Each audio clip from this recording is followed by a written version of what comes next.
buy me 2 boxes of this, and I gave him an original box, and he came back with the 2 boxes. I had to open them up and pour all the pills, 32 pills and 32 pills, that makes 64, and put them in the glass there, and he put them in the glass, and I told the congressional aides and congressmen there what this was all about, and I downed 64 of them. Took a glass of water, swallowed them down. They're in a base of lactic acid, which is lactose, and tastes about like packing material, I would say, sort of like the plaster or something. It's a really bad taste. And it says on the package, it says, maximum dose 2 tablets every 8 hours. In case of an overdose, call your poison control center.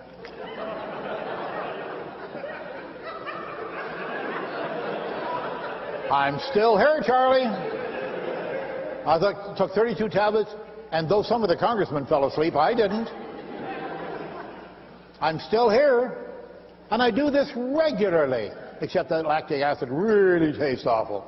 It's nasty stuff. But there's nothing in these tablets. Oh, what is the active ingredient? Come on, you should be able to tell me by now. Caffeine. You got it.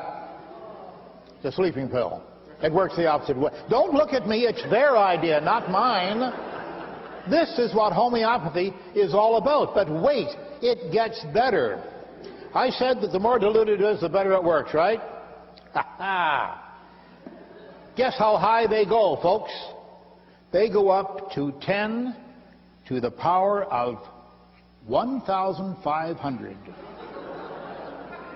I'm not going to start writing the zeros, I'll tell you that. Those zeros would run right out of the room, I'm sure. That's really powerful stuff when you get to that extent. Now, I asked my good friend Martin Gardner, formerly of Scientific American magazine, I said, Martin, do a little math for me, would you? Save me some time and I'll have it from an authority like you. I said, what is that equivalent to? And he said, well, you need sort of a metaphor. I said, yes, some sort of figure of speech, because I'm talking to technically minded people, scientifically minded people, and the layman and reasonably intelligent folks who can grasp something if it's made a little easier for them. And figures like 1 to 1,500 dilution, such, I don't care how scientific you are, you just can't get a notion of it unless it's simplified for you, and here it is. He said that's equivalent to taking 1 grain of rice, that's one grain of rice, crushing it to a powder and dissolving it in a sphere of water the size of the solar system, with the sun at the center and the orbit of Pluto at the outside. Wait a minute. What about chugga chugga chugga chugga? I don't know. It's their problem, not mine. And then repeating that process 2 billion times. Now, if that ain't dilute, I don't know what is. But folks, sure, you can laugh at this. We all laugh at this. It's comical. It's juvenile. It's asinine. There's no other way to describe it. But these medicines are being sold in leading pharmacies today, pharmaceutical chains across the country. And just recently, just 3 or 4 days ago, they came up on the internet offering people who are worried about terrorist attacks homeopathic medicine that they say are antidotes for radiation poisoning, bubonic plague, smallpox, and anthrax.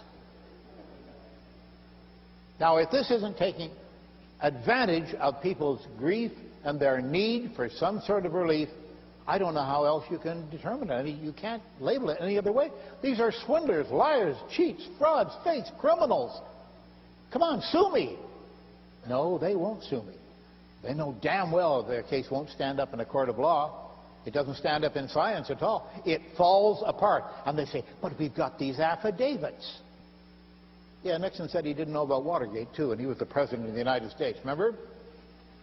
Now, am I understandably angry about this thing? Have I got a good cause to be angry and to run this foundation in Florida and try to attract people to it so they subscribe to the foundation and help to support us, which I'm shamelessly doing for you right now? If you want to do it on a more local level, I would suggest that